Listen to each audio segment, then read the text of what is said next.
Eh bien, bonsoir. Good evening, everybody. We're delighted to have all of you here. And I'd also like to invite and say welcome to all our colleagues who are listening on streaming. And I'd also like to thank the two ambassadors for being here with us from Northern Macedonia. And I would also like to thank the young people who are here. I think the whole point of the Balkans Foundation Jean-Jaurès initiative was to draw young people in and draw people from different backgrounds. We have a lot to talk about today. Talk about how the EU is perceived and how the EU perceives the Balkans. I'd also like to thank the IIP. It's a great pity that Mr. Hannes Swoboda isn't here with us. He had a medical emergency. And I'd also like to thank Karl-Renner Institute, which is as well known in Austria as the Jean-Jaurès Foundation is in France. And let me give the floor now to Gerhard Marchl on behalf of the Karl-Renner Institute. Merci beaucoup, Sébastien Gricourt, pour l'accueil chaleureux. Thank you, Sébastien Gricourt, for this very warm welcome. I represent the Karl-Renner Institute, and it's a great pleasure and honor for me to be here this evening with all of you. I would first of all like to thank the Jean-Jaurès Foundation, particularly Mrs. Amandine Claveau, for her very warm welcome and for the excellent support that we received in organizing this evening's conference. I'd also like to thank the other two institutes, the two Austrian institutes that are equally responsible. First of all, the IIP, the International Institute for Peace, and Stefani Fenkert, who is the director of the IIP, is here with us today. And the OIIP, which is the Austrian Institute for International Politics. And it is the second, these two organizations that worked with us to organize today's conference. The three institutes, along with ours, created an initiative which is called Young Generations for the New Balkans, towards alternative horizons. And it is a part of this initiative that brings us to Paris today. So what exactly is the initiative and what are the aims of this particular initiative? First of all, it is to show the Balkans in a new light, in a different light. Frequently, we get news, bad news about the Balkans, the fact that, for example, reconciliation is not actually as successful as it was thought to be, the fact that democracy has a shortfall, that the economic development is slow, emigration, so on and so forth. But there's another side to the Balkans that we tend to gloss over. We have a very good, strong civil society that is operating in those countries. There are very progressive policies and democracies in some of the countries, not all of them, and there is real progress. For example, in Northern Macedonia, there has been real progress. It managed to actually settle the issue concerning the name of the country very satisfactory. And also, we have young people who are very well trained and educated. And today, we have representatives of this youth amongst us. So they will be able to give you this other view of the Balkans. That is the second goal of our initiative, and that is to enable the young people of the Balkans to be heard. And this is experts and also members of civil society. We wish to help them to express their hopes and aspirations and be able to be heard. And this is why it's important for us, because it is their future which is at stake. At the end of this initiative, there will be a document that will be published, and the vision of the Balkans in 2030. This document will be concluded in the next few weeks, and when it is ready, of course, it is available to all of you. We started off with 2 conferences in Vienna in 2018 and also at The Hague at the end of 2018. We also have had meetings in Pristina, Skopje, and Belgrade. And this is to have public sessions and political discussions. We've been to Berlin in September, and today we are in Paris. Again, we are here to have discussions. We have already been heard by high representatives of the Socialist Party, but also at the Ministry of Foreign Affairs, and also with advisors and counselors to the French presidents. So this is a brief synopsis, a brief description of what we do. As you all know, France has a very important role to play within the EU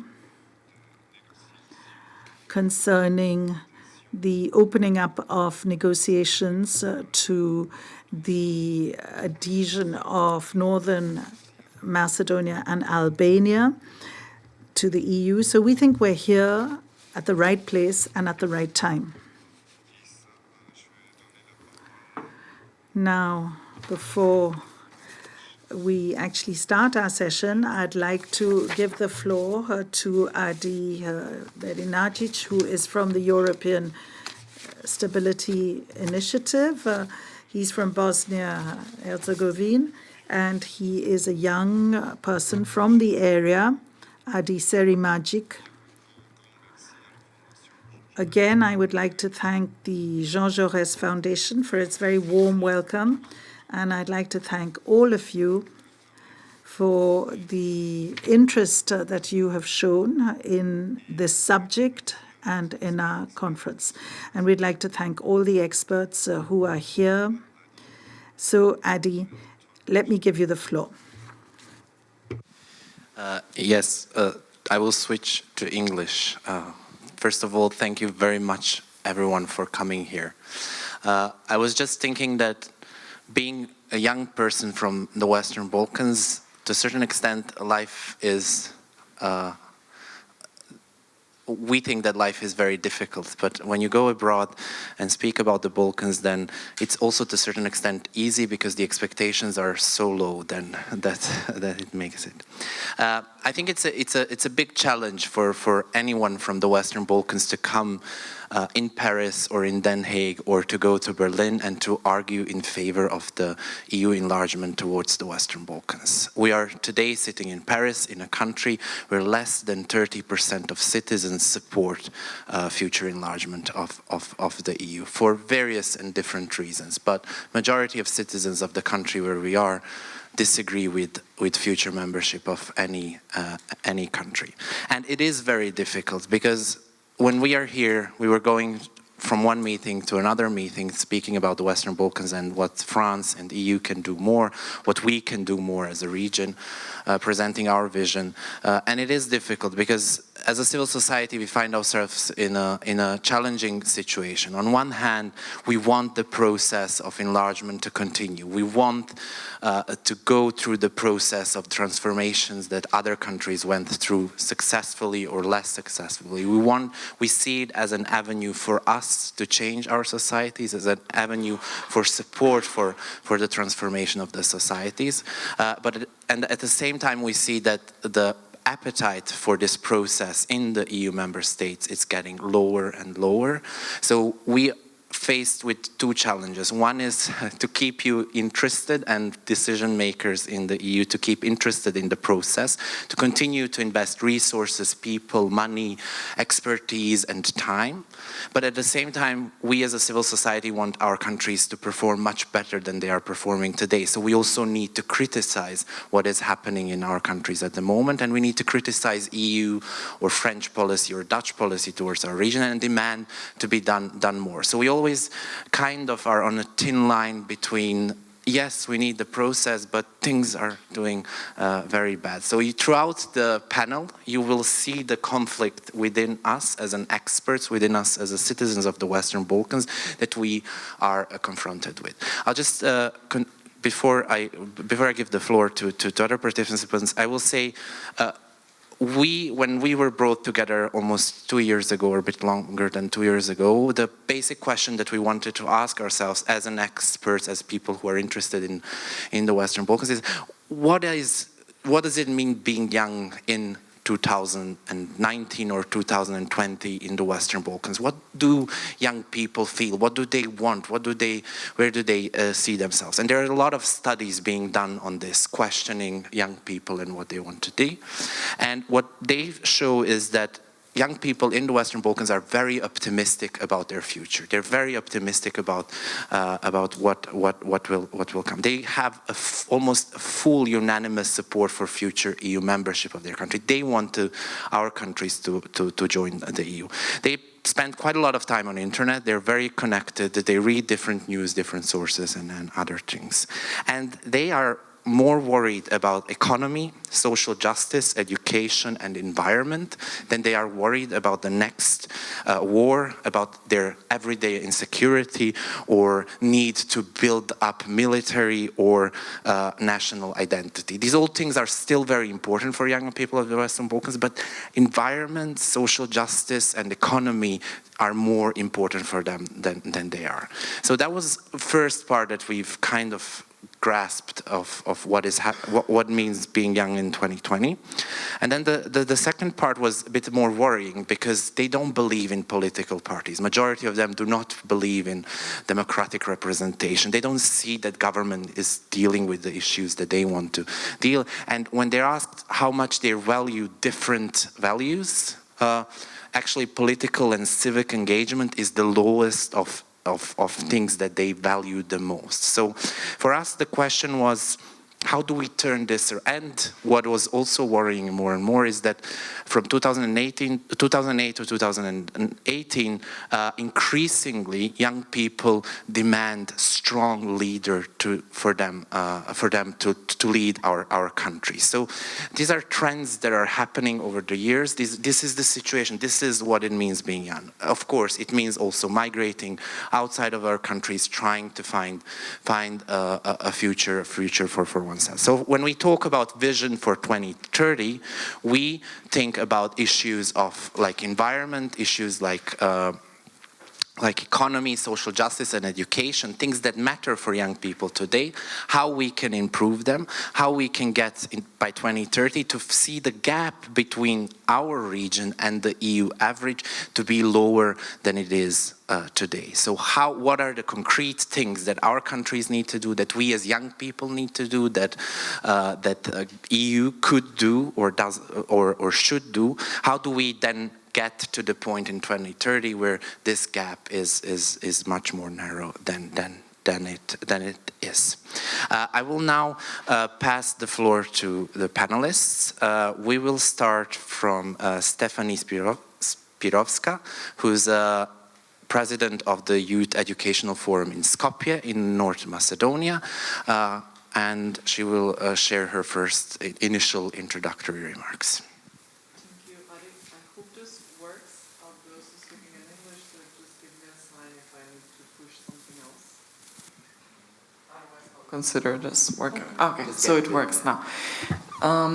Okay, so good evening, everyone. My name is Stefani Spirovska. I'm representative of Youth Educational Forum. That's a youth-led and youth-oriented organization based in Skopje, and we work on national level in North Macedonia. So Adi gave very good introduction into what I'm going to speak. Over this almost 2 years, we've kind of learned how to smoothly go from one to another and continue and build up the message we would like to send to the audience. So when we talk about what kind of region do we see in 11 years from now, in 2030, it's true that we care about the economy, about social justice, about the ecology, but what concerns us most, it's not to live in empty countries, because people tend to leave the countries because they seek for something more. And during my speech, I would like to reflect to 3 things. The first thing is, who are young people in the Western Balkans and where do they stand? The second thing is a bit more about the Berlin process and where do we see it in future, how should it develop further on? And the third thing is, why do we need concrete changes happening now, and what do the numbers say? So what do people think and how do they see themselves in the upcoming years? So when we speak about young people in the Western Balkan regions, there is a difference compared to young people in the European Union. So for instance, if the age limit for young people in the European Union is 29 to 30 years, in the Western Balkan countries, practically it is up to 35. Why am I saying this? Because we need longer time to become independent from our families, because the system gives us a greater challenge for finding a job which will help us, actually which will enable us to provide for ourselves, to become independent citizens, to work the thing we want to work, and to be young persons on our own. So the age limit is one thing. If we compare these young people in the Western Balkan countries, or if we take the same example of a young person in the Western Balkan countries, which will then move abroad and will live there with their same qualifications and with their same views and background they can very much quicker become part of that new society and provide for themselves and become independent and reach everything they would like to reach in their own country, back in their homes. So generally, they have positive perception on the EU because they see everything they lack back in their countries within the EU. And going to the EU is not the only way of bringing that to them, because bringing the EU to them is another solution for this problem. And when I'm saying about taking care or being worried about not living into an empty countries in 2030 is because recently the World Bank has issued a new paper which says that 1/4 of the citizens from North Macedonia, have already moved abroad. This is 500,000 people who already found their new homes and new working places abroad. And if we take a look at the structure of those people who have moved already, those are people who are capable to work, who are high qualified, who are working mainly either in engineering or computer science, and they're working in fields that are available back in our country, but they see more progress in the places where they go. If we take a look in what young people see and what do they expect, about 70% of young people expect us to become part of the European Union. If we ask them when do they expect that to happen, they say before 2025. And that's unrealistic. That gives us insight in 2 things. First, they lack knowledge in how fast the integration process goes. And second, that expresses how fast do they need the change to happen so that they live in a better society they would like to live in. And this also raises another important question, and that is how many people will be disappointed if that change does not happen as soon as we expect. So most of the young people, so if we are, basically the numbers said that 60% of young people would like to move abroad. And this, again, doesn't show only their strong will to move abroad, but also show how dissatisfied they are with the system they live in now. When we talk about moving abroad, we don't only think about better working places, higher salaries, and we're not just looking at the economic element of that. We also, I mean, young people back in my country have problem with the working of the institutions, with the implementation of the law, with the culture in general, and with the society, like in general. It's composed of much more things than only the economic element that makes them seek for a chance abroad. And another thing, if we ask these determined people to leave, when are they willing to do that, or if they have taken a concrete action to move abroad, the answer is most of the time that they have strong will, but they haven't done anything to start implementing their will. This again tells us more about their feeling for the place they live in. And enough about the numbers. Let's reflect a little bit on the Berlin process and how is that related to the expectations. So more or less it has been issuing recommendations or recommending politics and advices from the leaders of the Berlin process, and then it comes back to measuring achievements of the Berlin process. I believe there is something more that needs to be done in between so that we are sure that we're on the right track all the time, and that requires someone being present there all the time, following the entire process, leading the entire things that should be happening so that we do not lose the track from the moment the recommendations are issued till the moment the achievements are measured. So this is briefly what concerns the young people in North Macedonia most. And I believe that if we do not make the changes we need to make to become part of the European Union, or at least to open the accession process, because that would give a clear sign that we as a country, as a society, are moving in the right direction, which is what people expect now.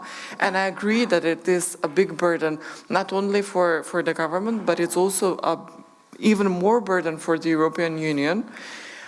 The people will find a way how to become part of the European Union. So young people will continue moving out. People who have already found their working places and founded their lives in North Macedonia, they will also find a way how to move abroad. So if the country does not become part of the European Union, people will find a way how to become part of the European Union because they are determined to live in a better society.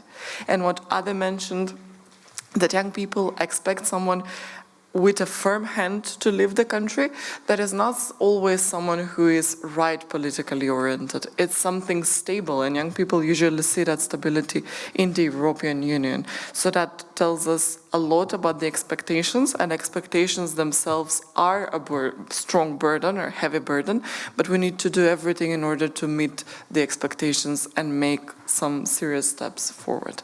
Thank you. Thank you very much, Stefani. I said at the beginning that young people in general do not see importance in civic engagement. Next to speak is Vuk Velebit, who comes from Belgrade, from Serbia. And over the past time, you're actually someone who values very much activism and civic engagement, and you have been very active in Belgrade, especially in the past year, in demanding and seeking concrete changes in your country. So I give you the floor. Thank you. Thank you all for coming, and thank you for welcoming here in Paris. So today we had several meetings. We had meeting at Élysée, at National Assembly. We had meeting at Ministry of Foreign Affairs.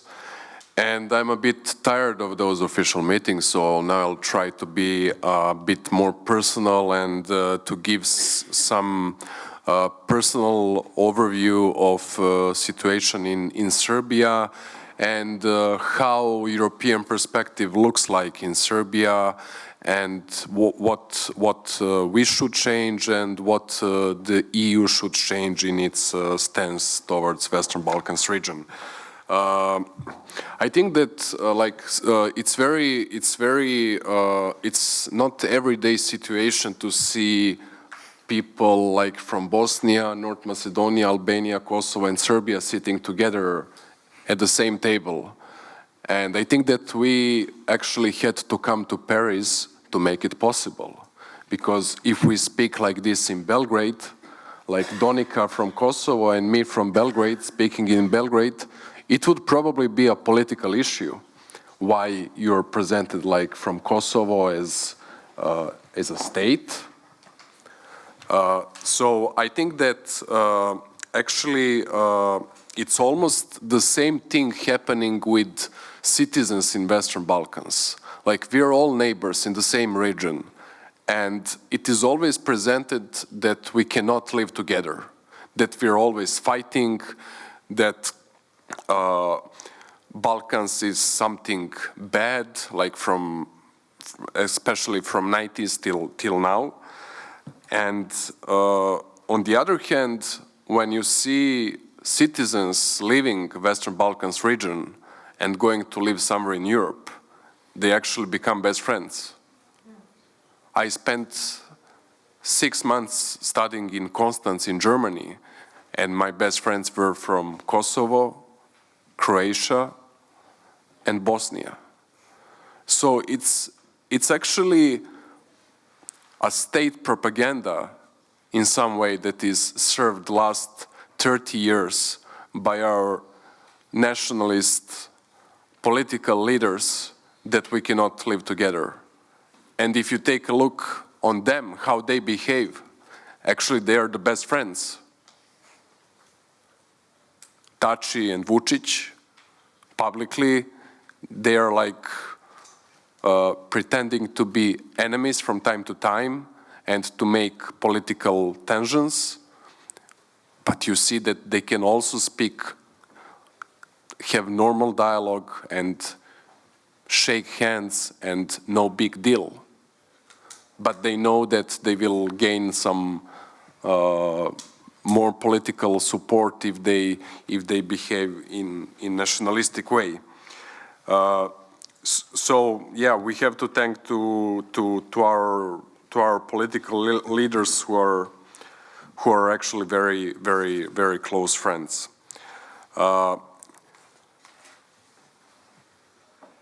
The question that I ask myself is how we can together build the future, all the youth from Western Balkans. And I think that we need several things to achieve that.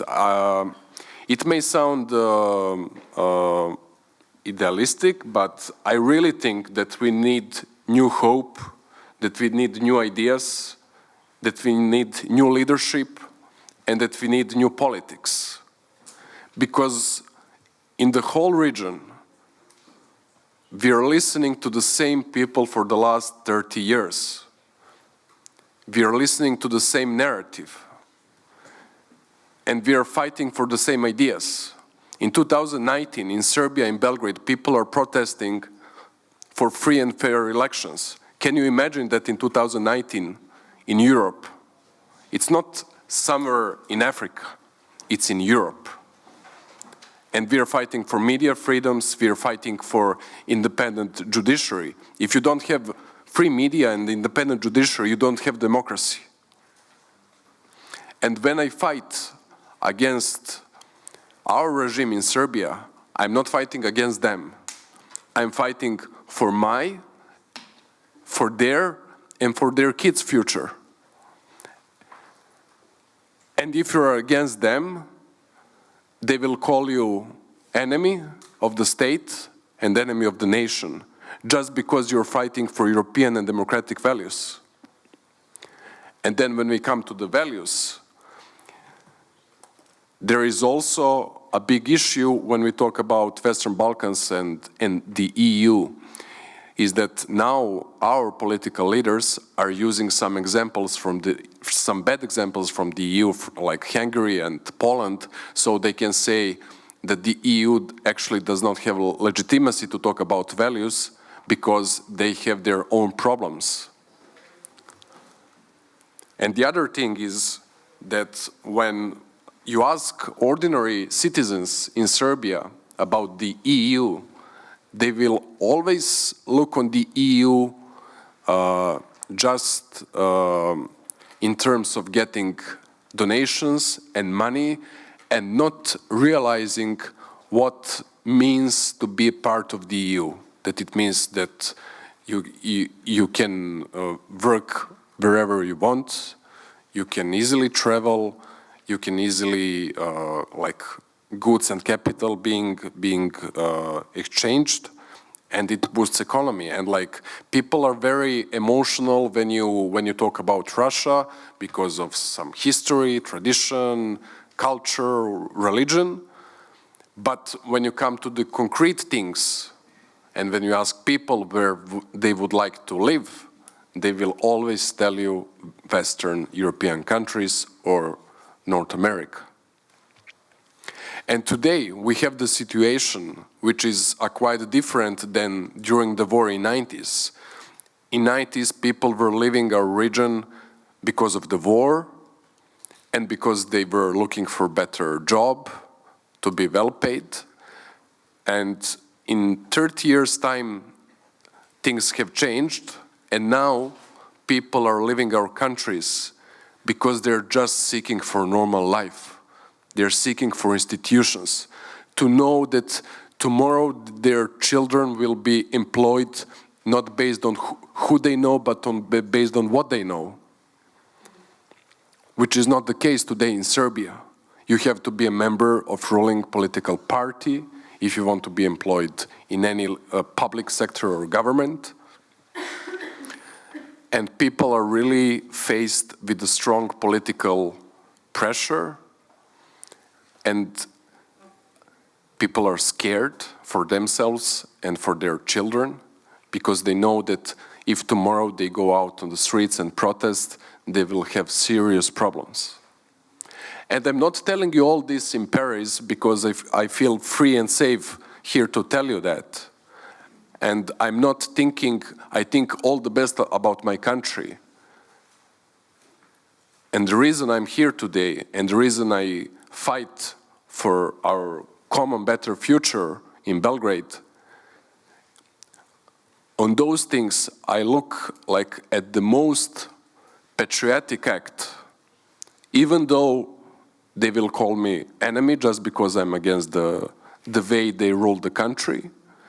But I really think that what several of us are speaking and doing is actually called patriotism.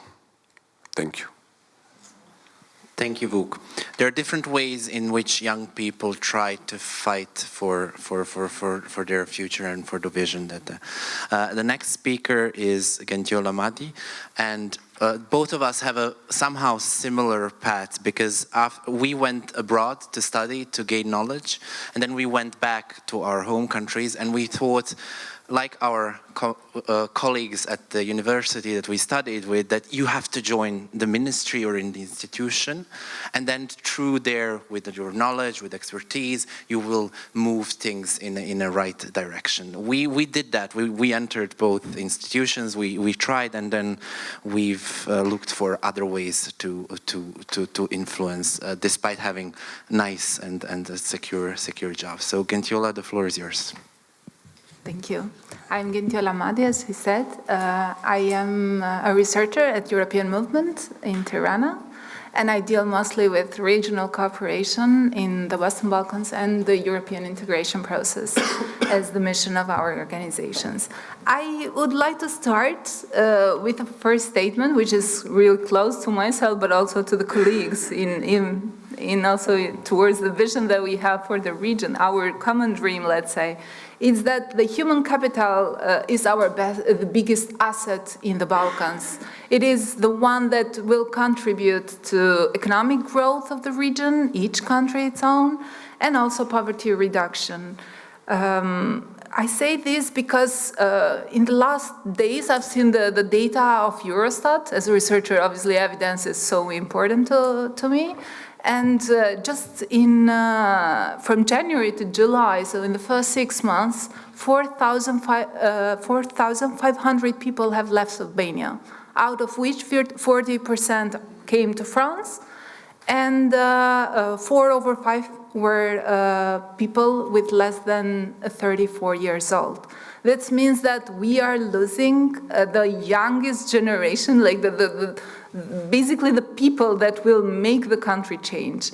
Back in the 90s, the Albanians, after the fall of the communism, started learning foreign languages. And I remember in these exchanges during the university, people used to ask, like, how is it possible that Albanians speak immediately Albanian and Italian, and then they learn English, French, German?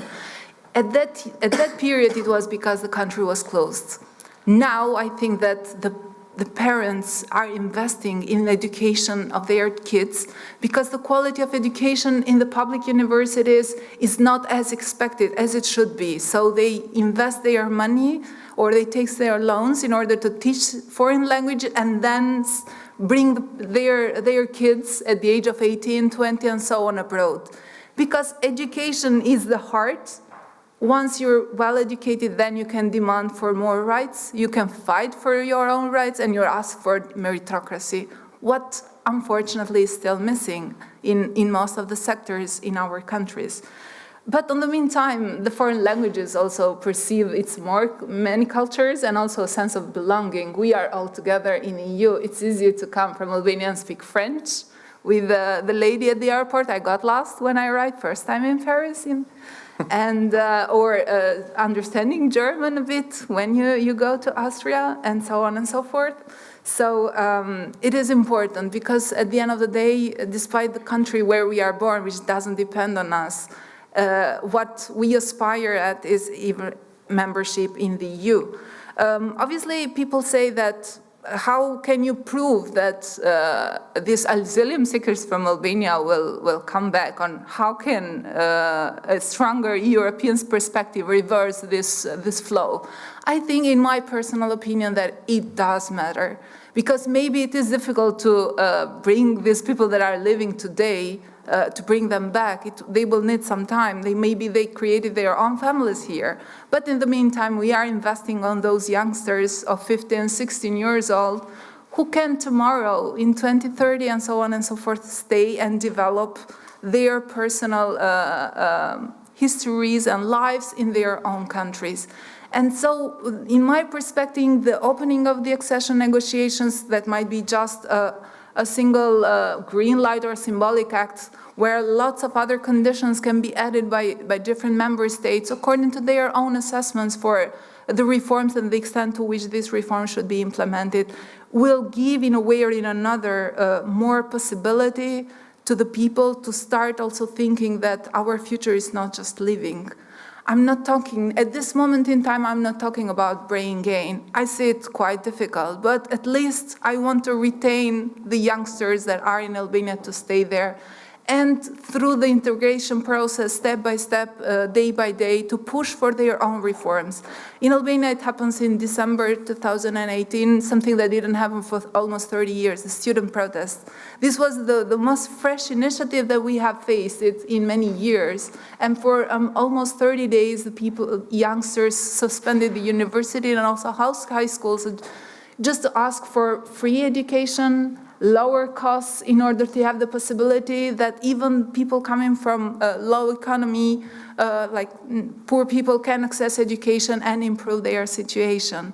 So, and they managed to abolish some of the tax, which was a good achievement, and it was just a first initiative that might be replicated throughout the years, and also showed to the politicians that they don't have as much force as they think they have, or as much power. That if the youngsters get together and they share the same ambition and the same vision, share the same dream, they can manage to go ahead. So I think that the status quo in general, if we continue like we are now, it will help mostly, or it will be in the interests of the political leaders, which are kind of problematic, and creates room for instability. So in this regard, investing, creating also frameworks, in the expansion of Erasmus Plus and so on, even bilateral agreements between universities in EU member states and in the Balkans would certainly allow to more people like me from Albania and Adi from Bosnia to meet, to strengthen our cooperation, to develop our projects in our own countries, and also contribute to reconciliation. Personally, the last thing, I went to Serbia in 2014, and I remember people around me saying, like, is it sure that you're going in Albania and in Serbia? And they were not either ordinary, they were well educated. So there is still this stigma, and exactly the exchange, the education, mutual collaboration will certainly bring us together for a better future. Thank you. Thank you very much, Gentiola. Today someone noticed that we do not necessarily speak about gender issues, and our response was, we don't speak, we do gender balance. So you can see from the panel that we are quite balanced when it comes to gender. And when it comes to strong women in Western Balkans, Donika Emini is certainly a strong example of that. She's an executive director of Civicus platform and a member of very influential and very good BIEPA group, a group of experts from the region and from the EU that come together to discuss and come up with the proposals for changes for the for the EU policy towards Western Balkans. Donika, you have a floor. Thank you, Adi. Is this on? Okay. So thanks for perceiving me as strong. I didn't feel this way today because I'm certainly the only one from the panel that actually needs visa to enter the Schengen zone. It took me 14 hours to come from from Skopje, because then Pristina is not even well connected because there is no market. If people have no visas, there is no passengers. So it is not even attractive for the big companies to basically come to Pristina. So then I had to travel to Skopje. I came here, my luggage didn't make it, hence I'm looking this way. And if my brain freezes, then it's because of lack of sleep, because I traveled the whole night. So I'm happy to be here. It's always good to be here in Paris. I'm very happy that, the organizers have, brought us to Paris, because Paris is a huge problem when it comes to Western Balkans. And I'm relating this to the visa issue and the fact that it is because of some member states or the lack of unified approach between the Germans and the French that this issue is not going through the Council, in spite of the fact that we have received a positive opinion by the Commission many times. We have celebrated visa liberalization in Kosovo, I think much more than my birthday, and I'm 31. So we have celebrated getting visa liberalized for many times, because we celebrated every time someone from the parliament said something good about Kosovo. We are that desperate. And this is 1.8 million inhabitants. And I'm speaking about a process in which Colombia, Taiwan, and many other countries that are not even part of Europe, continental Europe, have it. And we don't. And this is me. I have a full passport of visas, and visas that last 3 days only. A person who lived in Germany, lived in France, and lived in the US, and is soon going to live in London. So it's not a potential immigrant. It is a person who always worked, got educated abroad, but went back to my home country because I felt the need to contribute to it. So I'm not an immigrant, but I have a 3 days visa because apparently I have no reason to go back to Kosovo, according to many embassies in Pristina. So just imagine the amount of stress that an amount of time and energy and stress I have to put in a process that you basically forgot how it feels. Maybe you needed to go to Russia or somewhere, not even there. So just imagine how hard it is for me to basically feel equal everywhere I go in the EU. Visa liberalization is basically the thing that I've been dealing with for 6 years. Just imagine. 6 years I've been saying the same things. Why do I deserve to move freely to Europe? just like that. Why do I deserve to be a tourist? Just a tourist, it's nothing else. It doesn't give you EU integration perspective. It's a technical process for which Kosovo has paid a lot and invested a lot and even signed a political agreement that wasn't the case with other Western Balkan countries. So this is, you know, how it feels to be from Kosovo.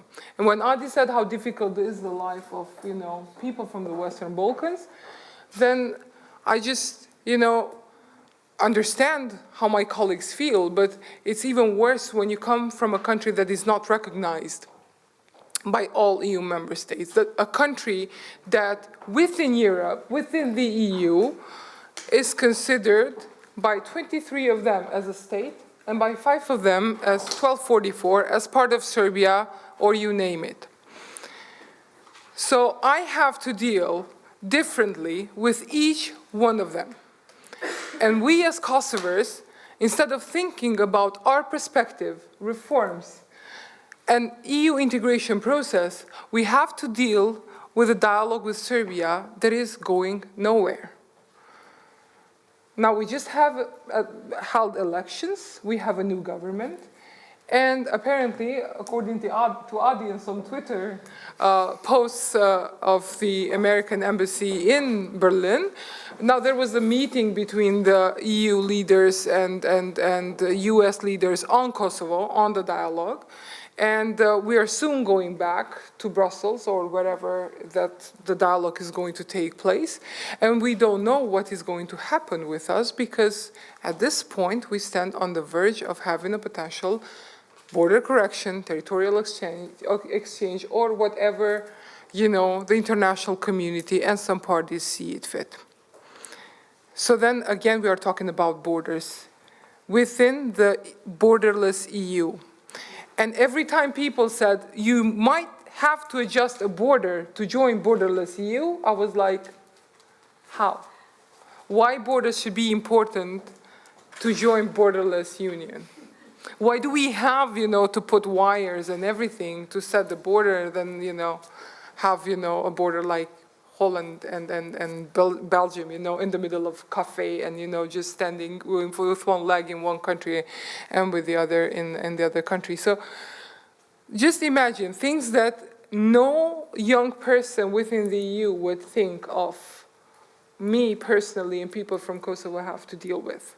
And I'm talking about a country that is quite progressive. You can say a lot about the level of corruption, which is true, the level of organized crime, which is true, which is similar to the region. Unfortunately, the 20 years plus of investment didn't do that much. But I'm talking about a country that has managed to hold elections that are free, transparent, and fair. We just had elections, and it was the best elections ever. I felt proud. I couldn't stop smiling. We had massive voters going out because it's 40-something, but then the list has a lot of problems because a lot of that people have not taken off the list, which is a problem. But the thing is that young people, going back to Vuk's point, is that the fact that the composition of voters is changing, the narrative shit is not working anymore. The nationalist shit and narrative is not working anymore because we are young. You cannot play with us anymore. The case in Kosovo is that the voters have changed. The massive participation of voters has changed the composition of the people who voted. And now the party that actually imposed 100% tariffs against Serbia has gained like 11%.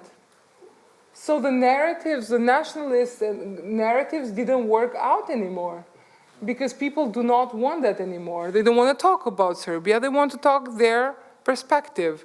And how do we undo the state capture, which took place in the past 20 years? So then just imagine, we, the young people, are actually the future of the country. And I'm not just saying because we are younger, we're going to live longer, but it's because we are changing the composition and the mindset of people who actually lived in the region. And this is good. And this is why we should invest more in young people in order to keep them with the EU perspective and also as far as we can from nationalist narratives, because this has been keeping Balkans hostage for so long, and this has been the case of Kosovo and Serbia, for instance. Everything has been sidelined because of that issue. All political parties have managed to stay in power, to capture the states, because they had the issue ongoing. They didn't want a solution. The solution was there. They went from normalization to border correction. They went to multi-ethnic state to let's divide Kosovo based on ethnic composition. And this is sad. And this is just because some people wanted to stay in power. It's not because of me, Vuk, or other people.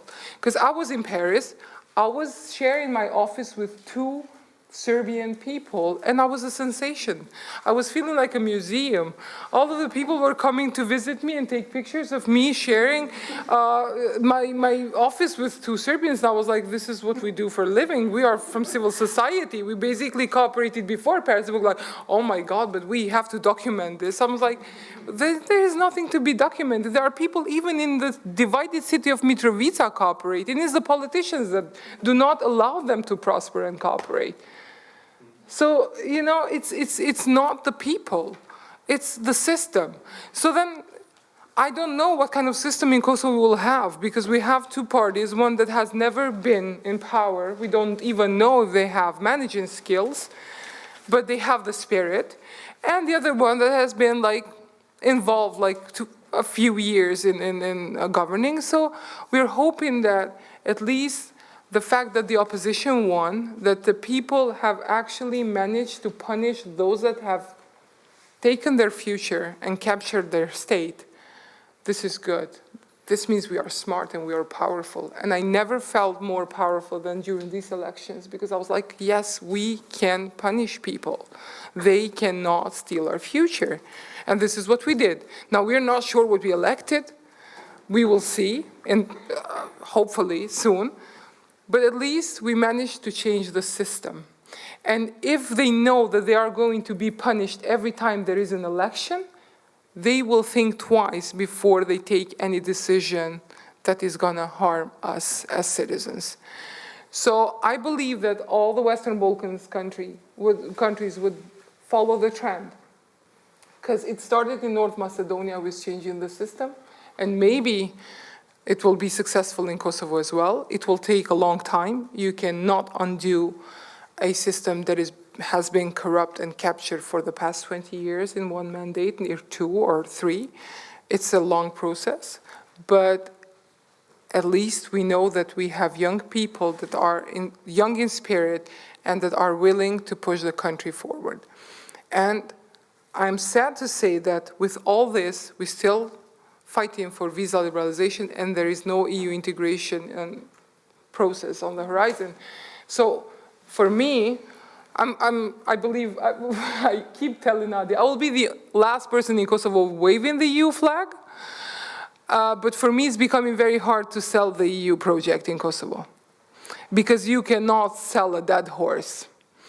Because if there is, well, some people can, but I can't. It is a problem to convince people that we have to cooperate, because there is a light at the end of the tunnel. I don't know if it's a train or just a light, but there is something coming and we have to work hard for it. But not having this perspective so far has really made Kosovars very pessimistic. And I'm talking about a country with 94% of people believing in the EU project. Not even like, have you asked your own citizens in your country? They probably all, are against the EU. They probably want to organize like, I don't know, Brexits in their countries. And in Kosovo, we have 94% of those supporting the project. So just imagine the level of enthusiasm about the EU project.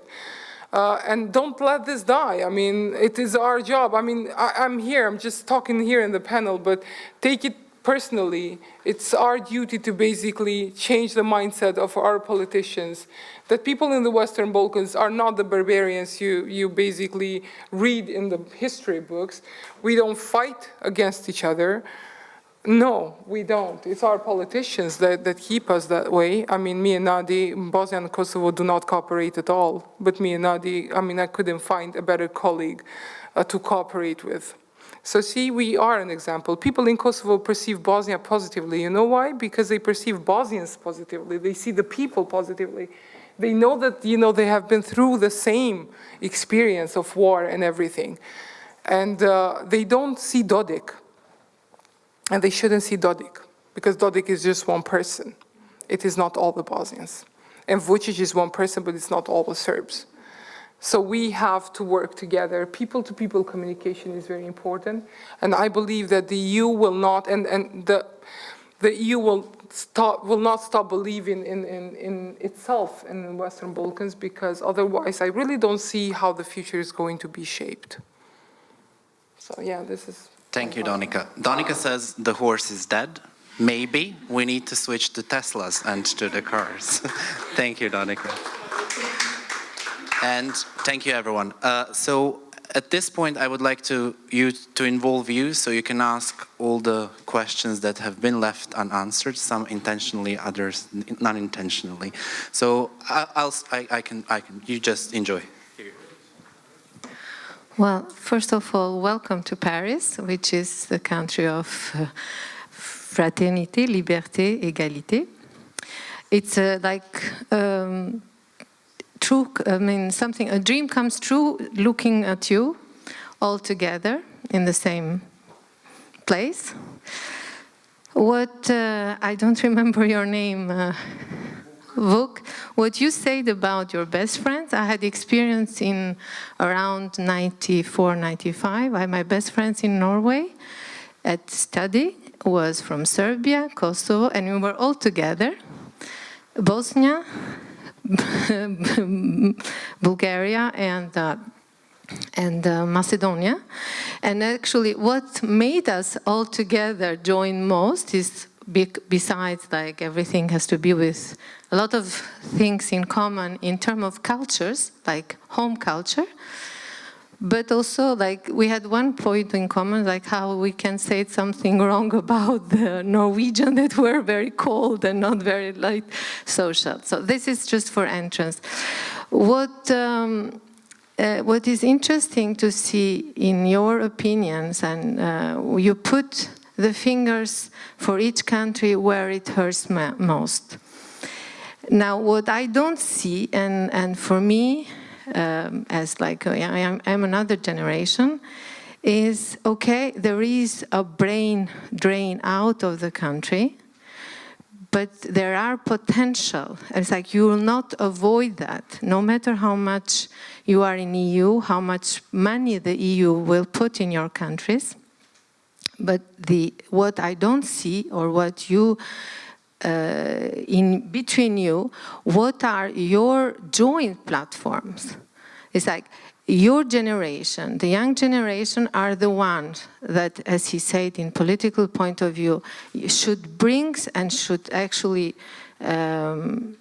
born the new politicians to take the power out from the hands of the people that are keeping our countries, because I'm Albanian too, for 30 years, 20 years.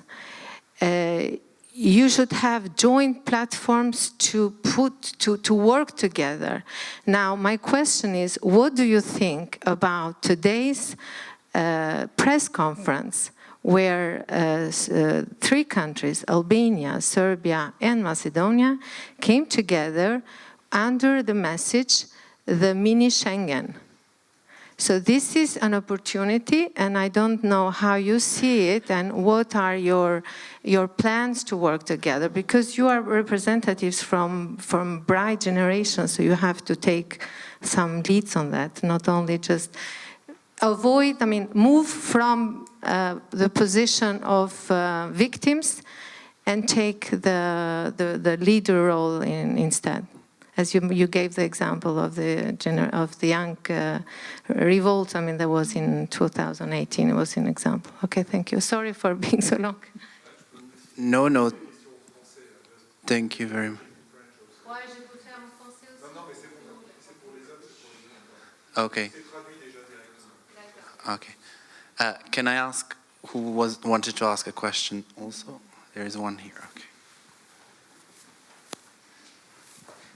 Hi, maybe I should introduce myself. My name is Nisa. I'm from Kosovo, also very passionate about it. I study in France for the past, well, 2 years in France, 1 year in Slovakia. Now I'm back in France.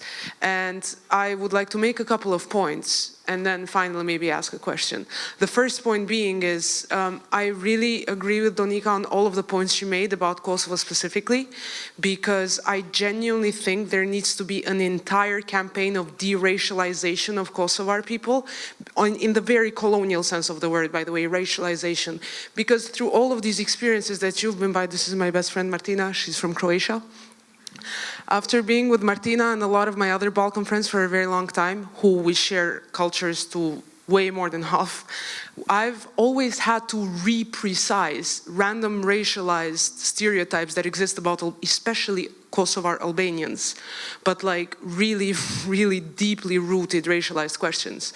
Last year we took 30 French people, well, 30 people from Sciences Po Dijon to Pristina and to Montenegro, and the people that were most scared about visiting Pristina weren't the French people or the Western Europeans. Rest assured, it was Martina, Tsvetelina, and all of my other Balkan friends, not them personally, but their parents. So I genuinely think this racialization that has been done to Kosovo Albanians for years and years and years might be one of the reasons that we are not getting visa liberalization. Because in objective terms, there is no reason not to give us visa liberalization. I mean, visa liberalization has happened to Ukraine, who has the same colors on the flag as does Kosovo, and is currently a country with a war zone. So if people are scared of migration or whatnot, I feel like the Ukraine would have been probably a bigger concern than 1.8 million people, most of which speak a second language, and could offer several IT competences to Western European nations.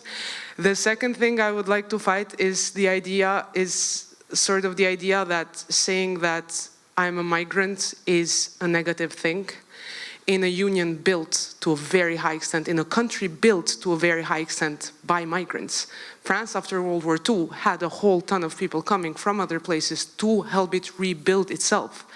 So I think other than deracializing the idea that we are from Kosovo and presenting ourselves as finally a dignified part of the Balkans, also comes hand in hand with sort of demythicizing the idea of a migrant. A migrant isn't your scary person who will stab you in the street at 3 a.m. The migrant is also the person doing their studies from Slovakia in Sciences Po and offering whatever political opinions. I think these are two of the ideas that genuinely need to be debunked for Kosovo if we want to go ahead with a visa liberalization. And the third thing is, for me at least, avoiding Kosovo becoming Cyprus, which then leads to the civil society point and the questions I would like to ask you. So the idea behind avoiding Kosovo becoming Cyprus, in my opinion, really rests on the basis that we clarify just what happened to Kosovo. There is a reason people voted the way they did this election, and it was because one of the parties treated us with dignity. We were finally told that what we think and what we went through actually matters, perhaps even more than what the internationals are telling us should matter. People were done really apologizing for a few minor incidents that had happened in the past, because somebody was finally speaking about the decades of trauma that the majority had gone through. So I genuinely wanted to discuss with the civil society where the question of unanimous recognition of Kosovo within the Balkans in levels of civil society comes. Because the second we're going to be adding asterisks around our name, how are we going to discuss the idea of a small Schengen if we're not even recognizing one part of it? How are we going to discuss the idea of any sort of enlargement if there isn't even consensus within the sort of the civil society? And for here, I guess Vuk would be the best person to answer such a question because he's in the most difficult position. Sorry, Vuk. How is this entire idea perceived in places like Serbia within the circles of civil society? How is this idea perceived? Is there a way in which people could really come together and pressure different governments, EU governments, to actually, for once and all, recognize Kosovo so we could actually speak about enlargement? Because what is the point for me to go back to Kosovo, speak to my friends who can never even visit me because they can't obtain a visa, that the European Union is going to take us in when they won't even recognize our existence? I mean, legally we don't exist to them if they don't recognize our passports. So where does civil society stand with this very essential question? Because I genuinely don't think there will be a healthy Balkans without the official recognition of the Republic of Kosovo. This was my very long question. I'm so sorry, I just had to precise some points. Thank you very much. Let me just say a couple of points, and then Vuk, you, and then if some of the three of you have something to add. Our platforms. This is our platform. First time I visited Pristina after 2008, or after the introduction of visas for Bosnian and Herzegovinian citizens, was as part of this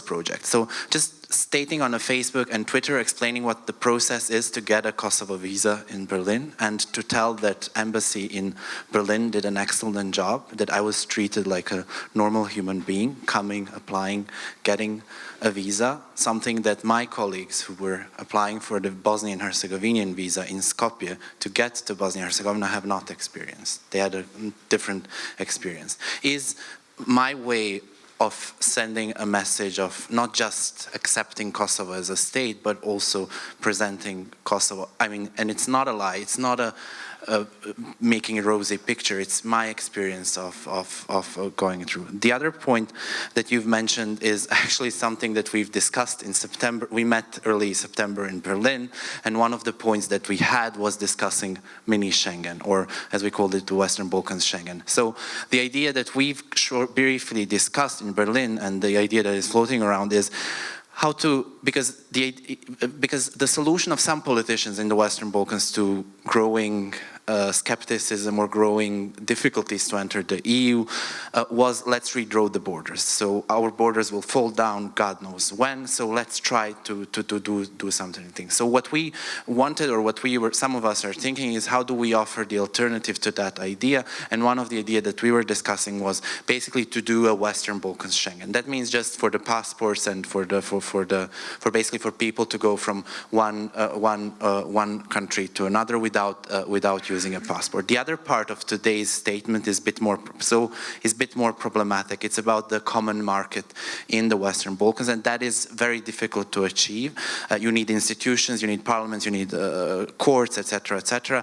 So that is not the optimal option. So I would personally be against that option, and I would offer the alternative, which is joining the EU single market and accepting EU standards as standards that should be valid in the Western Balkans. So our role is, as the question that you've asked, is for us to provide clarity, because we studied, we've learned, we know quite a lot about the EU, we know quite a lot about our country. So when the ideas like mini Schengen appear, it's our task to share our knowledge and to say, okay, Western Balkans Schengen as such is possible, you do it this way. If you talk about the common market, that means you need to have a parliament, you need to have a joint government, you need to have institutions that set the standards. It's not. There is a better option that you can. So it's providing clarity to the ideas that float around in the region and that float around in the EU. And the last point for me is about the Cyprus. Have you ever been to Cyprus or Northern Ireland? I would encourage you to go to Northern Ireland and Cyprus. Because I know that you need a visa, but I would encourage you nevertheless, because I think experience for someone from Bosnia and Herzegovina or Kosovo to go to Cyprus and to go to Northern Ireland, you figure out that portraits of our countries as deeply divided, as there is such a division between two different societies. There's parallel worlds, etc., etc. When you go to Northern Ireland and when you go to Cyprus, you realize that our societies are much more integrated, visually much more integrated than the Northern Ireland or the Cyprus. So I encourage you to go, because that's an interesting experience. Now, Vuk, question was for you. Then any one of you, if you have something to add that. I'll first go to the lady's question in regards to why actually more young people do not engage in politics and in that way try to make a change and not only to complain about it. And that's actually the thing I'm thinking about last years, why I haven't engaged in party politics in Serbia. And the answer is actually pretty simple. If you engage in Serbian politics when you're 25, your life will be literally destroyed by secret police, by Serbian tabloids. They will just destroy you and your family and your friends. It's very, I mean, we are sitting in Paris, and I do not have words to explain what does engaging in politics in Serbia means. If you're not born and if you don't live in Belgrade, you really don't know what does having any kind of engagement with politics means. I was organizing protests in Belgrade. My phone was all the time tapped by Serbian secret police. I was followed. I was getting death threats by extremists who are very close to the ruling party in Serbia. I do not trust police. I cannot go to police and to ask for protection. And in that kind of atmosphere, you have two choices. One is to fight to the end and to put your life and everything on stake. And the other choice is to do everything you can outside, like not being directly engaged in politics and waiting for a momentum to together with other youngsters to try to make a change. For now, I'm choosing the second option. And I think that things will be better. I'm always optimistic, and I really believe, because there is a lot of bright and people who really want to make a change in Serbia. In regards to Kosovo recognition and civil society stance on that issue, I think it's very clear that all civil society is putting their effort in finding some kind of deal, like not because they're not. They do not have power, but they can influence via some other channels. But the thing is, I think that everybody, like I think that even government in Serbia wants that to be resolved. But the thing is that they do not have support among citizens. And if you take a look at public polls in Serbia, any kind of potential agreement won't have support among citizens.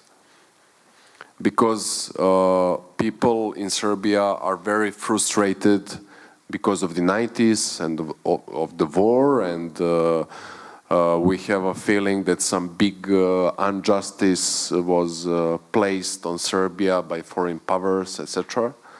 And like Serbian recognition of Kosovo would just deepen that frustration. So I think that is the reason why each government is just buying time. But what I can analyze according to the things that are happening in last months, especially with Americans taking more active role in dialogue between, establishing again dialogue between Belgrade and Pristina, is that some kind of agreement will be reached not soon, but maybe next year. I don't know, we have ambassador here, maybe he knows something more. If there are no pressing things that you want to share, shall I ask for, or please? Okay.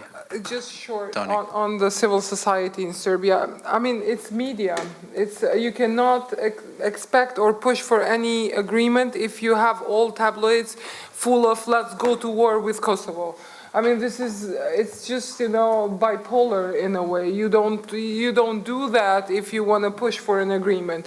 On the other hand, is civil society. What civil society? In Serbia, it is shrinking because of the pressure. And I feel it on my colleagues. They were like so vocal towards Kosovo. We started cooperating together on Kosovo and Serbia dialogue. We wrote papers together so it wouldn't be biased, so we would have, you know, an objective approach towards it. But then they are just simply not willing to work anymore on the issue because they are not having direct pressure, but they send inspections, they send the intelligence police, and they are threatened constantly on other issues, so they just, you know, like, Kosovo is not their battle. At the end of the day, they're like, you know, at least we will be safe in here, in Serbia. So this is one of the reasons. On the CSO platforms, I did like the one that was initiated by someone in Serbia, if I'm not mistaken, it was a petition to support North Macedonia and Albania, basically to open negotiations. Was it from Serbia? European Movement Serbia. So European Movement Serbia basically started a petition and it circulated around all of us to basically not pressure the EU, advocate for, you know, at least to open accession negotiations for North Macedonia and for Albania. I don't know if they would have done the same if it was Kosovo in question, but at least it was a positive step to see that, you know, at least towards Albania, they are positive. And this was, you know, for me, it was quite good. I hope they do the same with visa liberalization. Yes, we have to do that then. Gentiola? Yes, I just wanted to add something on the Schengen, the mini Schengen. I have to be sincere, I didn't read all the news because we had the meetings. But working with a colleague from European Movement in Serbia, so a bilateral paper on reconciliation and what it exists, which will be published soon, one of the things that we discovered is that between Albania and Serbia, there is an agreement since 2001 or 2003, I don't remember, that we can travel with the ID card without a passport. We do have the same thing with Macedonia. So I asked myself, from the research point of view, like to what extent this mini Schengen will offer something new, and how which is the idea of the opposition parties in this regard? Because we take initiatives. We have so many regional cooperation initiatives in the Balkans and organizations as such, 73 I have counted by myself, and they initiate, and then when the leader change, then nothing happens. Like, that's a dead initiative. These are like initiatives that are that bring on the spotlight the leaders, and then 1 year or two, when the funds are over or the attention is not the same, they just that's left apart, and they start the same thing again and again.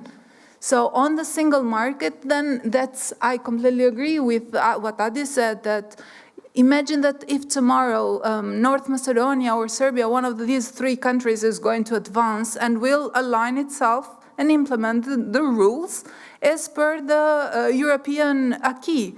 Which of the countries should adapt? Should we, as Albanians, which are a bit lagging behind in this, as an example, adapt ourselves to the standards that Macedonia has to apply? Or Macedonia has to apply double standards when it approaches the other two partners in the mini Schengen, should apply some rules, and when it approaches the European market, should apply some others. So here it comes up the new idea, like, should we align all together and advocate to have this free access or a revisited way to the single market in EU, since common ambition is that one? These are just questions that I cannot answer, but yeah. You have to read the agreement, actually, because the agreement has 4 directions, which are exactly in the same direction as the Schengen. Okay. I'm sorry. Actually, you have to see the agreement, because I heard exactly the entire agreement. They have put 4 directions on this Schengen. It's not only free move of people, but it's free move of goods, the economic agreement, and that goes in the same direction as the agreement, Schengen agreement in EU. Regarding the remark that you just said about if one of those countries enters before the others, you just have to follow the examples of like Baltic countries or Scandinavian countries. Norway is not in EU, but they have just having the agreement between them. So we have good examples in Europe, a very good one, which is like, that was, I said, dream come true, because that is one of the questions I have put to one of our ministers, foreign ministers, that do we see Balkan as a future Scandinavian country? And I do believe that we can do it. Thank you very much. We have 2 questions now. So here, 3 questions, 4 questions. Okay, so let's pick the questions and then Stefani, you. Very, very shortly, I actually do have questions, and questions also directed to 2 specific people. It's Gentiola and it's Stefani, and it's related, of course, to the very pressing topic now about the possible beginning of accession talks, yes or no. It's not a coincidence that we are in Paris, of course. It is because we all know that Paris is one of the, let's call it, reluctant parties, and the other one is Netherlands. And my question actually is, what does it mean if Paris says no? If the Netherlands says no? That is one question. And the other question is, what do you tell them? What do you tell, for example, the Netherlands and France, why it would be good and it would be important for them to actually open accession talks, which doesn't mean accession at the moment, but to open talks. Thank you. Thank you very much. We go to the right, although unusual. Yes, thank you. It's quite nice what I hear, but I think you heavily underestimate the weight of the family relations in all these questions and the hierarchy between the elder people and the younger. And this goes with the religious question. The religious issue is linked with the family. Excuse me, I'll use a term of what was called Serbo-Croatian, koljeno. And the way the family acts towards the younger gives the main impulse to his destiny. Second, and it's almost the main, the weight of the immigration, especially concerning Macedonia, where you have, I think, more Macedonians abroad than you have in the country. Most of them are from Egeiska. They have been expelled by the Greeks. But, however, they are there. And when I analyzed the politics of Vermeero, I could reckon that Vermeero was not campaigning for Macedonians in Macedonia, but was campaigning for people from the West, from the Wild West or from the Western coast. The same goes, I can see, it's maybe the best example we have. That's in Bosnia, Bakir Izetbegovic. He's the son of Alija Izetbegovic. My in-laws are from Bosanski Shamac, and all these families know them. And Bakir, curiously, was aligned with Erdogan. And suddenly, he turned a Naqshbandi, which means a sect of Sufi, which is the sect of Erdogan. If he had done that while Alija was living, he would never been across the door of his father. You wouldn't have accepted him because he would be an heretic and you wouldn't take him in house. So I think the question of the young people is quite depending on the family strategies, whatever be the original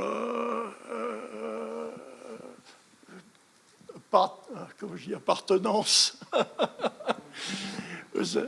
And you are a bit freed from this frame, but a lot of people go that way and you can't go. Well, I know that. My wife is Bosnian. I'm a Vlach. Thank you very much. We're going to go there and then Ambassador. Thank you.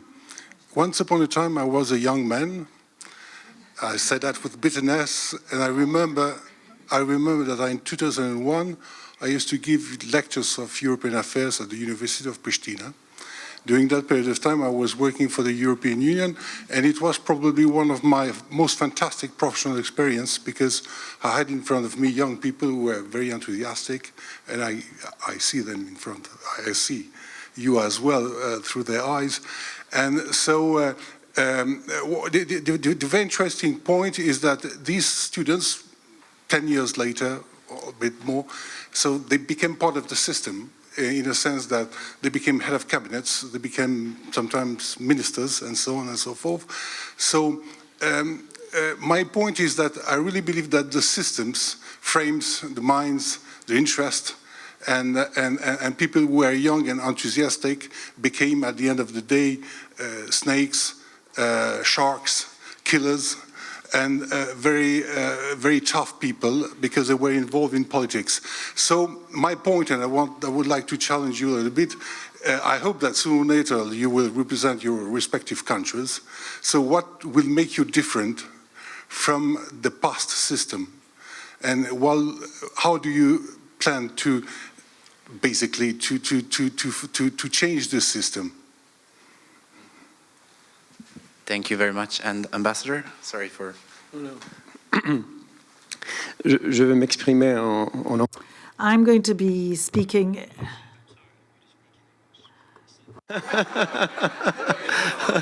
No, the idea was so that I'm able to speak directly with you. So I'm Chandrim Gashi. I'm the ambassador of Kosovo to France. And at least age-wise, I could just as easily be seated next to you, and that would be a perfect gender balance, almost, with you, Adi. And of course, by background, I'm a mathematician, and I do have an experience with the academic world and also with the civil society CSOs in Kosovo.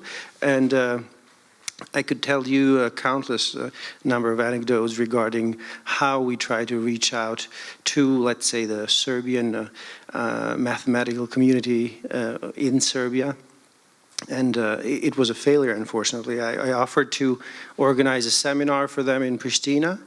That was difficult. I offered to go myself to Belgrade. That was difficult. I offered to go to Montenegro, a neutral ground. That was, impossible. So if that happens in mathematics, you can imagine how difficult it is in other fields of life. So that said, I want to salute and congratulate all of you for the contributions that you do, also by criticizing your own governments, including my own government. I think that's essential. At the same time, there is, I want to draw your attention to a risk. So when I explain my job to some people, I say, my job is to give context. I give context to the French about Kosovo and the Balkans, and I give context to my people and my government about France and Europe. And there is a mutual lack of information in France about the Balkans, but also in Kosovo and in the Balkans about France. And that is why your presence here is important, because it will serve bringing, bridging this gap. So this, at the same time, cannot be done only at the level of governments, at the level of civil society organizations, NGOs. It has to be also done in the academic world, because as you know, nationalism in the Balkans has its roots, in many cases, in schools, in academia. And if people are educated under a nationalist sentiment, then of course it is difficult for them to escape from that later on. So I invite you to just think of this, the fact that we also need to be better informed about the challenges that exist in Europe. And so what this brings me to is the fact that the way that we have tried to address our problems is by putting a European framework around them. And when Europe now is weak and it has its own internal difficulties, we are in trouble. So I'm sorry to say this, so I will not talk about leaders, I will rather talk about political elites. The political elites in the Balkans have not yet been able to demonstrate that they're capable independently, without foreign involvement, to address problems. And so this is why, if you take a random Frenchman or French woman in the streets of Paris, they will say, why would we want more trouble in the EU? And that is why us, the younger generation, but also us who work in the government or for the government, we have a special responsibility to turn the chapter from the conflict to the chapter of cooperation. So of course I fully subscribe to what was said by the Kosovar student, and I can also cite an example which is not so well known. Everyone knows Mozart. Most people know Così fan tutti, but there are two characters there, Fernando and I think Giuliano or whatever his name is.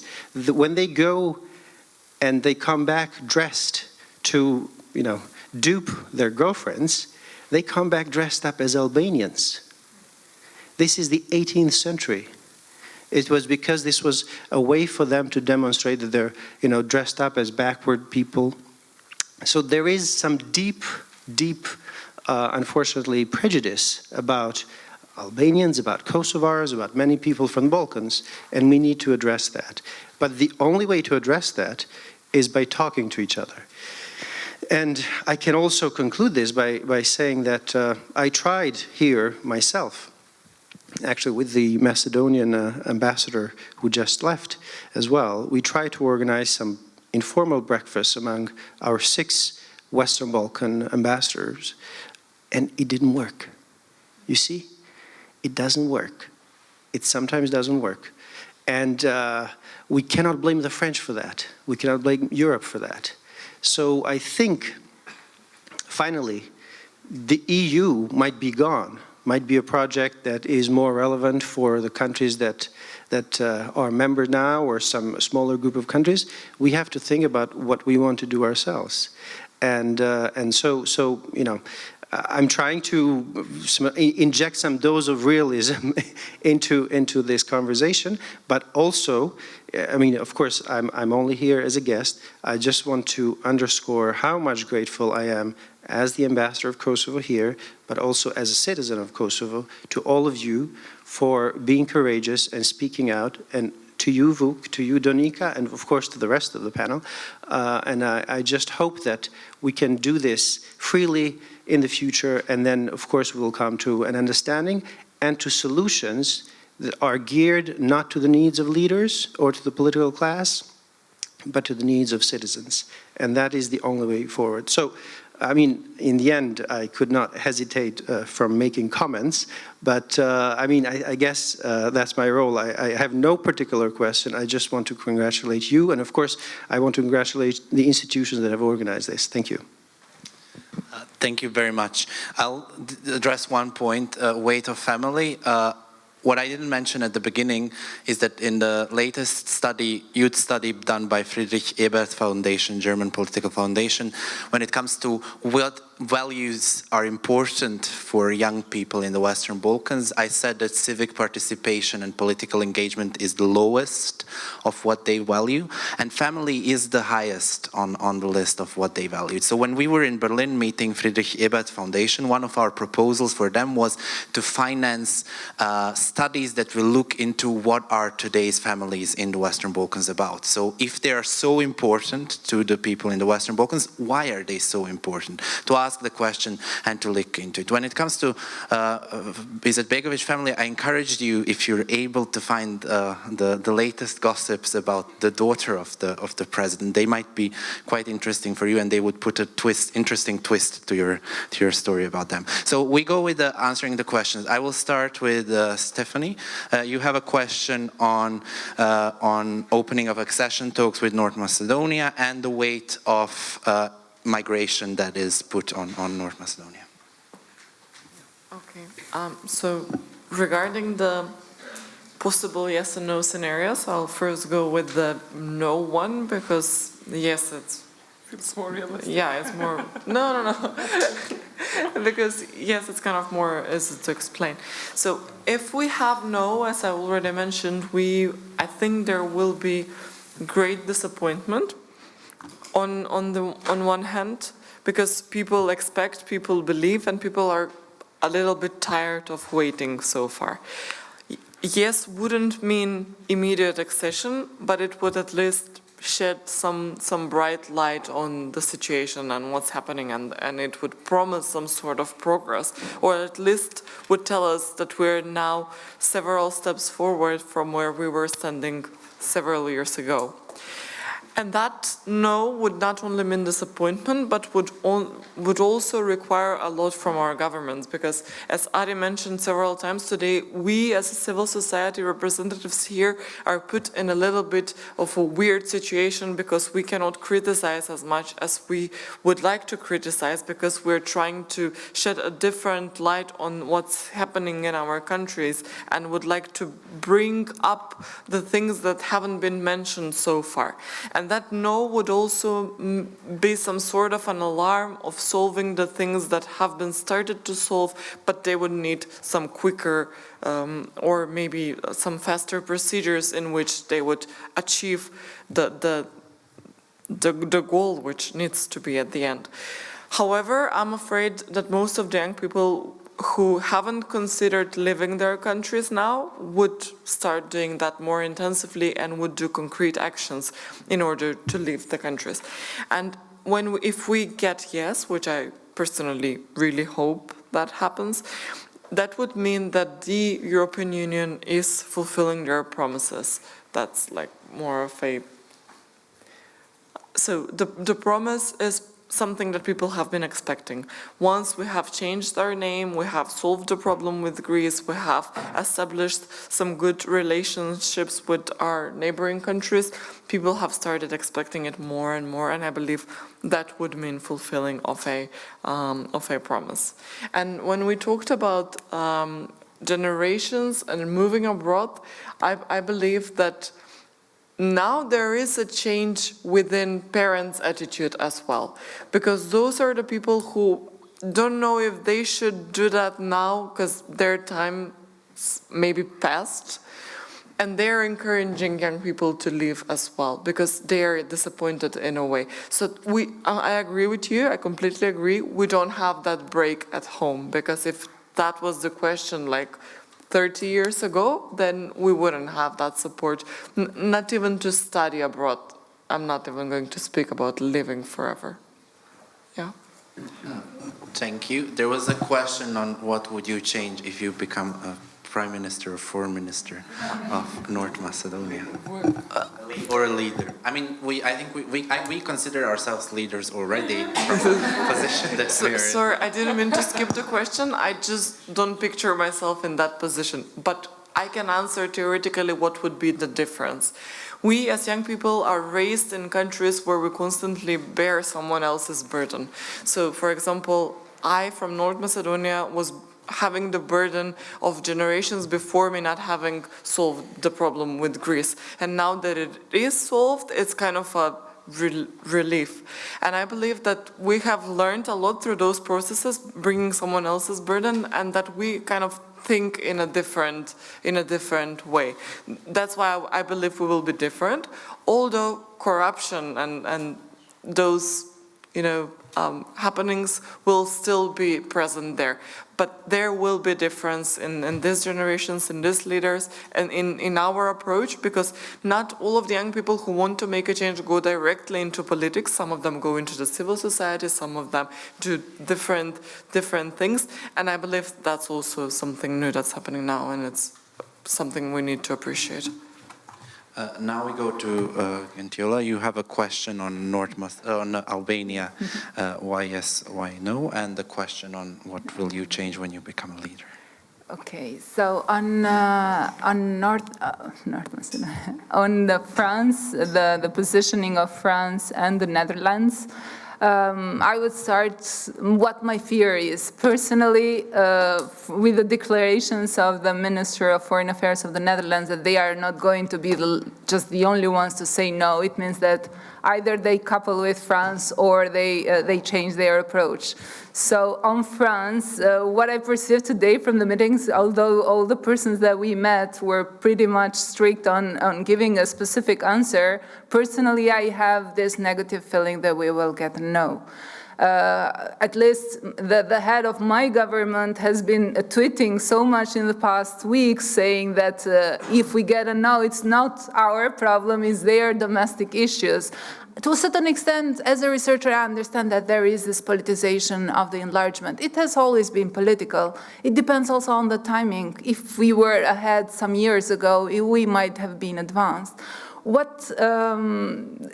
strange thing is that last year in June, we celebrated that we were going to open the accession negotiations this year because it was kind of, was promoted like this. There was this pre-screening, so we were expecting to start also working and even as a civil society to contribute, to help the government in order to go through the chapters this year. The biggest fear, personally, apart from the youngsters, is to what extent this no will harm the judiciary reform. This is the biggest reform that we are doing, and we know, we are well aware that we have a polarized political climate in Albania, and the dialogue among the political parties, it's the worst it can be. So getting this no, it might be used as an instrument to block or to discreditate the judiciary reform. And for me, that is the heart of all the integration process. So if we manage to succeed with the judiciary reform, then we have a functional judiciary, then we have the fight against corruption, then we can have a better climate where we can ask and demand for our rights and pretend more and make the leaders accountable. On the leadership, personally, I worked in the government and I really missed research there. It was too fast processing the work in the Ministry of Foreign Affairs. It was not my type of job, and I felt myself more contributable from outside and providing to the cabinet and the staff at the ministry the research that I have done with the colleagues. It is a help and a contribution, even that one, I would say. And it is good because some of us are also born to talk to the students, to have their feelings, and also to transmit it to the colleagues. And also, the last point is that Albania needs a reform, an electoral reform, in order to open the space for new political parties or students or youngsters that want to create these new political groups. Because it's not just enough to align yourself with those three that exist there. They are there, but there is also always space for newcomers. Well, we have an organization with a name. So, question for Vuk and Donika was, what would you change if you were the leaders? And I would add the question from Stefani, because you didn't have other questions. The question is, what would the no to North Macedonia and Albania mean for your countries? Who wants to start of the two of you? I will quote Dacic, and I hate this. He said... Dacic is the foreign minister of Serbia. Foreign minister of Serbia in Bled, which I agree to some extent. Unfortunately, he said that Greece and North Macedonia have solved the dispute to gain what? Berlin Process, shared with Bulgarians? And this was, what our political elite will say. Like, you have delivered, you have done all the sacrifice, what for? And this is problematic because we are not, what we don't understand in Western Balkans is that the reforms are for us. They're not for Brussels. We have done it all wrong. We are doing all the reforms because there is a need to tick the box and to tell Mogherini or like Johannes Hahn or whatever the new people are going to be that, oh, look, we delivered. And it's not because of the citizens. This is the same with regional cooperations. We create all the platforms to cooperate because, we know that the EU wants it. Cooperation is, kind of a sexy topic. Let's do it together. Let's, cooperate. Western Balkans plus. And when we enter the EU, we'll be sort of already like Visegrad countries. And it doesn't work because we don't see it, for our own benefit, but we just, do it for the EU, and this is a problem. It will be used by political elites, and I see it will be even harder to sell the EU integration process to the general public, because in Kosovo it was already not mentioned during the election campaign. I was going through all the political parties' programs, and they had a lot of issues which you could, frame it as the integration process, because they were talking about reforms and all. But in the previous campaigns, you will see them for a European Kosovo, or like, let's join the EU. But this time, they weren't even trying to sell it to the citizens. So it's not on the agenda anymore, and this is going to be a huge problem. On the I agree with Ambassador Gashi is that the ownership issue in Kosovo is extremely I don't know, it's not the case with other Western Balkan countries, but it's in Kosovo because of the international protectorate, because we had this supervised independence and heavily international presence, and with EULEX, with executive powers. So we kind of fear to take any decision without asking someone whether the decision is good or bad. And this is happening with the dialogue with Serbia. So now, the Americans are clearly pushing more for this territorial exchange or any kind of solution just to sell it for the elections. And we just say, like, okay, you know better than us. And we are not being creative enough to basically tell them that this is our solution and this is what we see fit.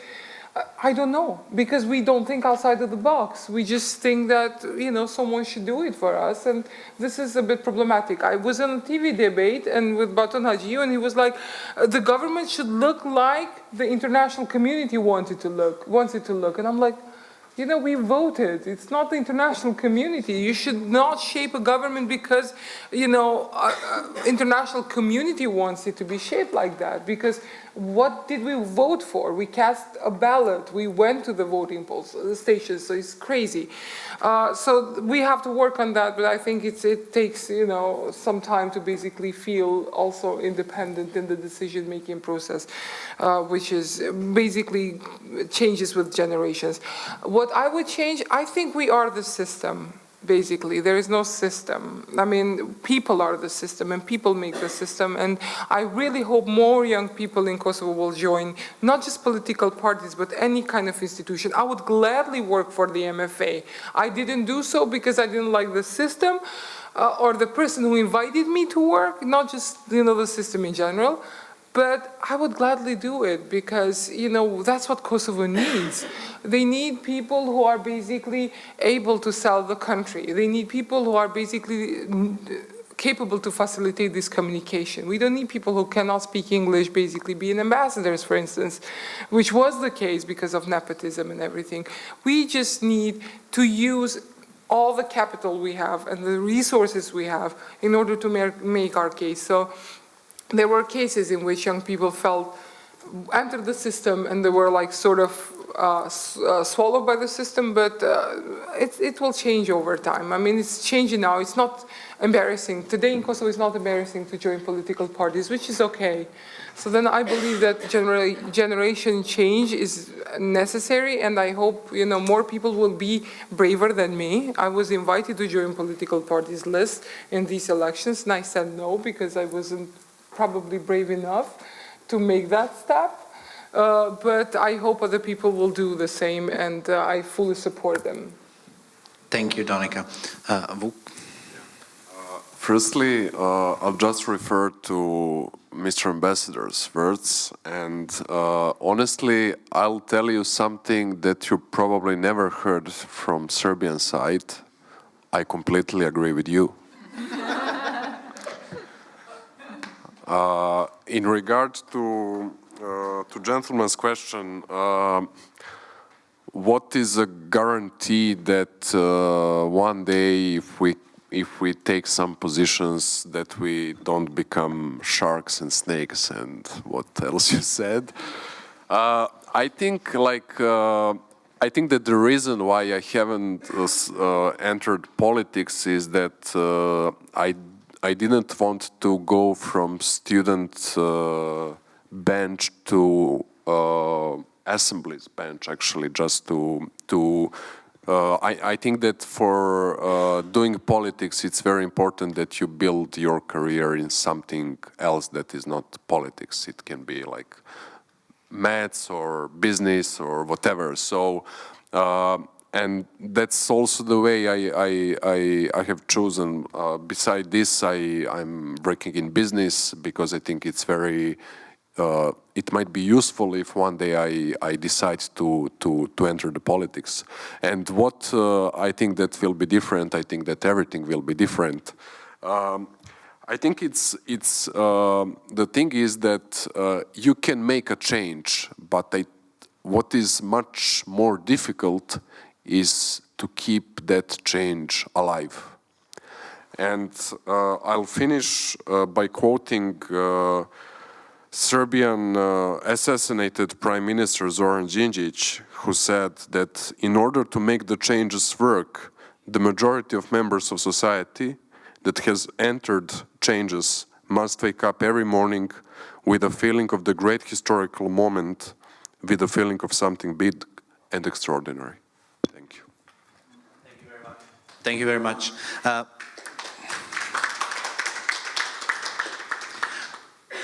A possibility to have impact is something that drives all of us here and the entire group that is part of this group. The opportunity to come up with something that will be picked up by someone else and that will be implemented and that will bring some kind of change is the energy that keeps us awake and that makes us want. Today we were in a very special position because of North Macedonia and Albania, but also on visa liberalization, that we were able, thanks to the organizers, we were able to actually access those who will make decisions and present them our strongest arguments, our fears, our hopes, etc., etc. And that was a powerful day for all of us, and it was quite an experience for us. Of course, if things work out positive, we will definitely say it's because of our arguments. If things do not work positively, we will say probably that we were not tough enough or that someone else was at fault. I wanted to end up with one note. If there is a no from France, because now we're not talking to Mr. Macron's advisor, etc., etc., so we can be a bit, play with what happens if it is a no. There's a grim fairy tale about the princess and the frog. And the story goes that princess kissed the frog and the frog turned out in this beautiful prince that ended up and things worked out well. The fact is, historical fact is that the original story written by Grimm goes that princess saw a frog. She was so much disgusted by the frog that she took the frog and threw it against the wall, and then he transformed into a beautiful prince. So I would say, if there is a no, everything so far when it comes to EU enlargement policy was a kiss. We were kissed, but nothing happened. And now we were thrown out again. We will be thrown against the wall, and maybe we will transform in beautiful princesses and princes. Thank you very much. So I think that we are coming to the end, and I just want to conclude to thank you very much, and I appreciate your presence because I think we are in a very sensitive moment for European Union, because it will be another debate to talk a lot about the state of the European Union, about why they are choosing someone from Viktor Orban's government to deal with enlargement and neighboring policy. I got some news actually from the beginning of the conference, and of course it's not official and we are not the officials, but really I think we are going to have not really good news from France. I hope I'm wrong, but just be prepared. So it means that we will have actually to do much more, to work a lot on the narrative regarding enlargement, to work a lot on talking to each other, also in the Western Balkans, and you with us. We have to do the work to convince also the public opinions, not only in France, but throughout Europe. And I think personally it's a big challenge for the next 10 years. This is also the reason why I established this observatory on Western Balkans 1 year ago, 1.5 years ago. So thank you very much, all of you, to be here, and see you next time.